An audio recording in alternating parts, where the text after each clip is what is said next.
Ya estamos comunicados con Sergio Mora, periodista desde el Vaticano. ¿Qué tal, Sergio? ¿Cómo estás? Juan Micheli.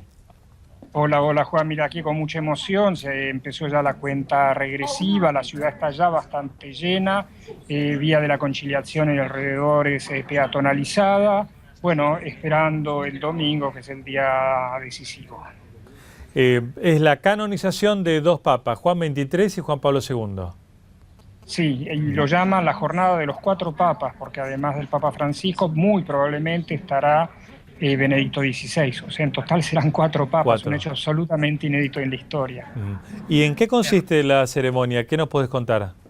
Mira, la ceremonia es en una misa, en una cierta parte el número uno de la congregación de los santos le pide al Papa que sean elevados, sean inscritos en la lista de los santos de la Iglesia. El Papa concede en ese momento, antiguamente en ese momento se abrían las telas que tenían las fotos de los santos, en este caso ya están puestas. Y bueno, ese momento siempre es un momento de gran alegría, de emoción, de aplausos, de lágrimas, etc.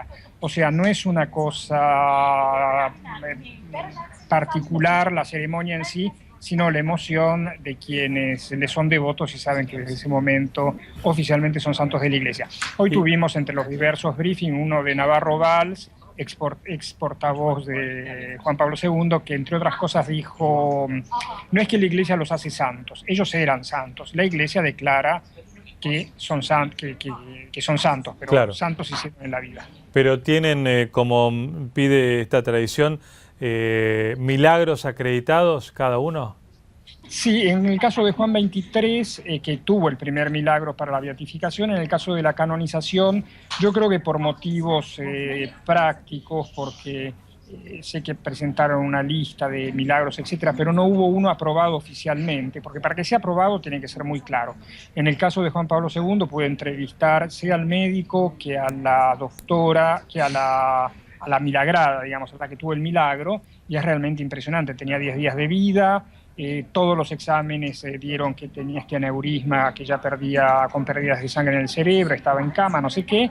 Le rezó a Juan Pablo II y un día se escuchó una voz que le dijo: levántate, no tengas miedo. Se levantó y después, cuando le volvieron a hacer la TAC, la resonancia, la, ¿cómo se llama?, arteriografía, vio que ni siquiera tenía daño, o sea, que como que hubieran sido otros exámenes, siendo que fueron 3 antes, 3 después, y después el cerebro es como una huella digital, basta sobreponer una radiografía con la otra, que no es que se pueden haber equivocado, porque es una huella digital, o sea, no hay, o sea que es realmente muy impresionante. En el caso de Juan XXIII no había un milagro así eclatante, pero el Papa Francisco, por lo tanto, exceptuó del milagro, lo puede hacer y lo hizo.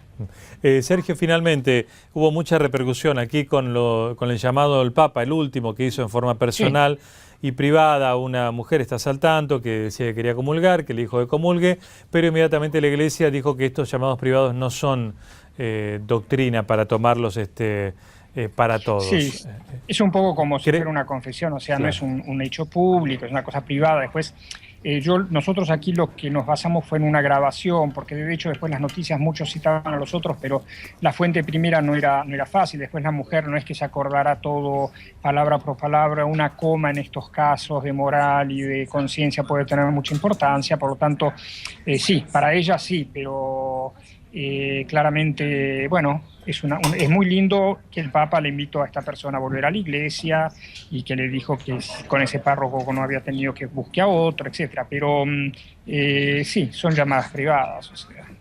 Es decir, que el Papa dejará de hacer estas llamadas por miedo a que se tomen como para todos. Francisco en ese sentido es muy pastor, muy párroco, le quiere mucho a la gente, y lo que es importante es que nosotros a veces no tiremos la cuerda más de lo que se puede, y entendamos, o sea, que es limitado, o sea, no sabemos bien si le dijo exactamente que puede comulgar o que hable con otro párroco, o sea, son cosas bastante personales, o sea que, bueno, tienen que ser respetadas como tal. Muy bien. Gracias, Sergio, un gusto escucharte. Nada, un abrazo a todos, adiós. Un abrazo. Sergio Mora desde el Vaticano. El domingo entonces una ceremonia inédita para la Iglesia Católica porque dos papas Francisco y Benedicto XVI, van a participar de la canonización de otros dos papas, Juan XXIII y Juan Pablo II, que pasarán a integrar la fila de los santos de la Iglesia Católica.